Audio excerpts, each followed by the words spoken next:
ಕೋಲಾರದಲ್ಲಿ ಒಂದಲ್ಲ ಒಂದು ವಿಚಾರಕ್ಕೆ ಕೈ ನಾಯಕರ ಮಧ್ಯೆ ಗಲಾಟೆ ಗದ್ದಲ ನಡೀತಾನೇ ಇದೆ. ಚುನಾವಣೆ ಸಂದರ್ಭದಲ್ಲಿ ಕೆಎಚ್ ಮುನಿಯಪ್ಪ ಮತ್ತು ಮಾಜಿ ಸ್ಪೀಕರ್ ರಮೇಶ್ ಕುಮಾರ್ ಬಣಗಳ ನಡುವೆ ಫೈಟ್ ನಡೆದಿತ್ತು. ಅದೆಲ್ಲ ತಣ್ಣಗಾಗುವಷ್ಟರಲ್ಲಿ ಈಗ ಕೋಲಾರ ಯೂತ್ ಕಾಂಗ್ರೆಸ್ನಲ್ಲೂ ಬಿರುಕು ಮೂಡಿದೆ. ಕೋಲಾರ ಯೂತ್ ಕಾಂಗ್ರೆಸ್ನಲ್ಲೂ ಬಿರುಕು, ಮತಯಾತ್ರೆ ಹೋರಾಟದಲ್ಲೂ ಗುಂಪುಗಾರಿಕೆ.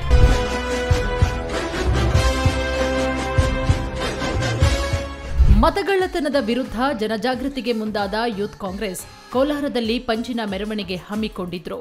ಲೋಕಸಭೆ ವಿಪಕ್ಷ ನಾಯಕ ರಾಹುಲ್ ಗಾಂಧಿಗೆ ಹೋರಾಟಕ್ಕೆ ಬೆಂಬಲ ಕೊಡೋಕೆ ಅಂತಾನೆ ಈ ಹೋರಾಟದಲ್ಲಿ ಕೆಲ ಕೈ ನಾಯಕರು ಭಾಗಿಯಾಗಿದ್ರು. ಕೋಲಾರ ಜಿಲ್ಲಾ ಯುವ ಕಾಂಗ್ರೆಸ್ ಜಿಲ್ಲಾಧ್ಯಕ್ಷ ಸೈಯದ್ ಅಫ್ರೀದ್ ನೇತೃತ್ವದಲ್ಲಿ ಪಂಜಿನ ಮೆರವಣಿಗೆ ಸಾಕ್ತು. ರಾಜ್ಯ ಮತ್ತು ಜಿಲ್ಲಾ ಯುವ ಕಾಂಗ್ರೆಸ್ ಮುಖಂಡರು ಭಾಗಿಯಾಗಿದ್ರು. ಆದರೆ ಆ ಹೋರಾಟದಲ್ಲೂ ರಾಜಕೀಯ ಜಟಾಪಟಿ ಮುಂದುವರೆದಿದೆ. ಎಷ್ಟು ದಿನ ಶಾಸಕರ ಮಧ್ಯೆ, ಕಾರ್ಯಕರ್ತರ, ಮುಖಂಡರ ಮಧ್ಯೆ ಇದ್ದ ಗುಂಪುಗಾರಿಕೆ ಈಗ ಯುವ ಕಾಂಗ್ರೆಸ್ನಲ್ಲೂ ಮೂಡಿದೆ. ಪ್ರತಿಭಟನೆಯಲ್ಲೂ ಎರಡು ಗುಂಪುಗಳಾಗಿ ವಿಂಗಡಣೆಯಾಗಿ ಹೋರಾಟ ನಡೆಸಿದ್ದಾರೆ.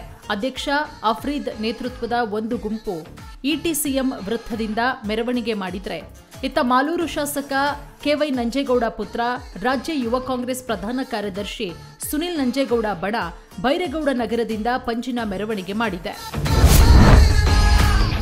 ಎರಡು ಬಣ ಇಟಿಸಿಎಂ ಆಸ್ಪತ್ರೆ ವೃತ್ತದಲ್ಲಿ ಜಮಾವಣೆ. ಸ್ಥಳದಲ್ಲಿ ಬಿಗುವಿನ ವಾತಾವರಣ, ಖಾಕಿ ಬಂದೋಬಸ್ತ್.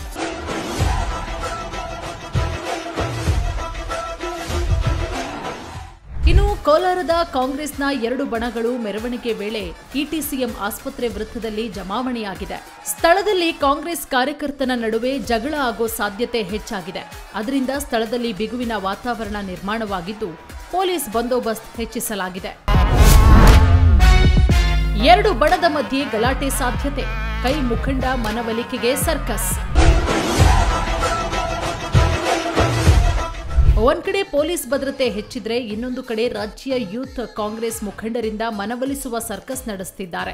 ಅಧ್ಯಕ್ಷ ಅಫ್ರೀದ್ ಹಾಗೂ ಮಾಲೂರು ಶಾಸಕ ಕೆವೈ ನಂಜೇಗೌಡ ಪುತ್ರ ಸುನಿಲ್ ನಂಜೇಗೌಡ ಜೊತೆ ಮುಖಂಡರು ಮಾತನಾಡಿ ಎಲ್ಲರೂ ಒಟ್ಟಾಗಿ ಹೋರಾಟ ನಡೆಸುವಂತೆ ಸುನಿಲ್ ನಂಜೇಗೌಡಗೆ ಮನವರಿಕೆ ಮಾಡಿಕೊಂಡಿದ್ದಾರೆ.